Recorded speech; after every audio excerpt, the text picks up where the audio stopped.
તો આજે આપણે અલગ જ પ્રકારનું વડીનું શાક બનાવીશું। એના માટે થોડું તેલ 1 ચમચી લીધું છે, આદુ લસણ આ ડુંગળીની પેસ્ટ છે, ટામેટાની પેસ્ટ, આદુ લસણ મરચાંની પેસ્ટ છે, થોડું દહીંની અંદર ચણાનું બેસન આપણે ભેળવી દીધેલું છે અને આ છે વડી।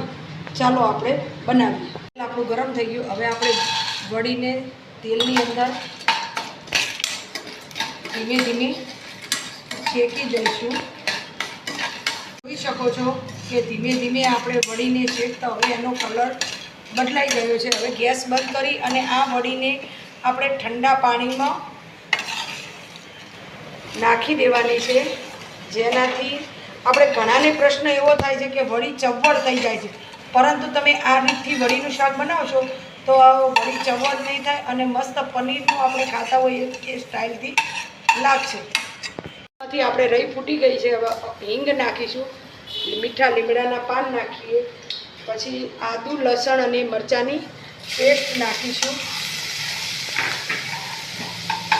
પછી ડુંગળીની પેસ્ટ નાખીએ। 2 ડુંગળીને મેં મિક્સરમાં ક્રશ કરી દીધી છે। હવે જ્યાં સુધી ડુંગળીનો કલર ન બદલાય ત્યાં સુધી એને આપણે ચડવા દેવી પડશે। શકો છો હવે ડુંગળી જે છે એ આપણી સતરાઈ ગઈ છે। છેલ્લે 2 ટામેટાનો મેં પ્યુરી બનાવી દીધી છે એ ઉમેરીશું અને એને ચડવા દઈશું। હવે એની અંદર મરચું, મીઠું અને હળદર,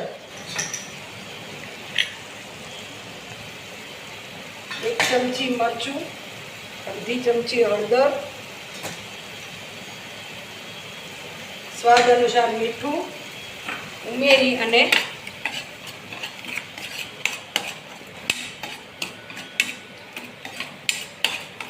થોડું આપણે એની અંદર પાણી ઉમેરી દઈશું, જેથી ગ્રેવી આપણી બરાબરની ચડી જાય।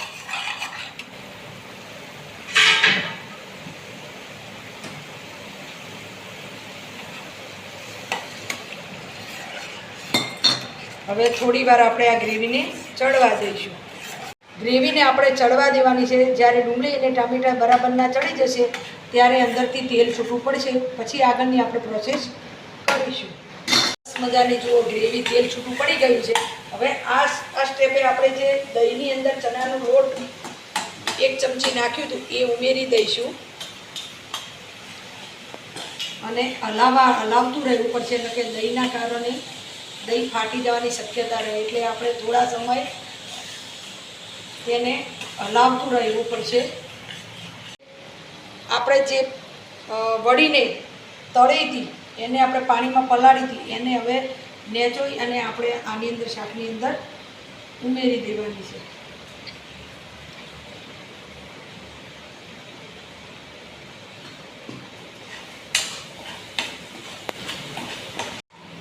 અંદર આપણે વડી નાખી દીધી છે અને જે પાણી આપણે વડી પલાળી હતી એ પણ આની અંદર ઉમેરી દેવાનું છે।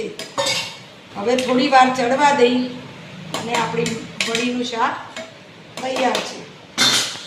માંડીને મોટા સુધી બધાને જ ભાવતું ખાટું મીઠું વડીનું શાક। જો તમને ગમે અમારો વિડીયો તો લાઈક, શેર અને સબસ્ક્રાઈબ કરજો।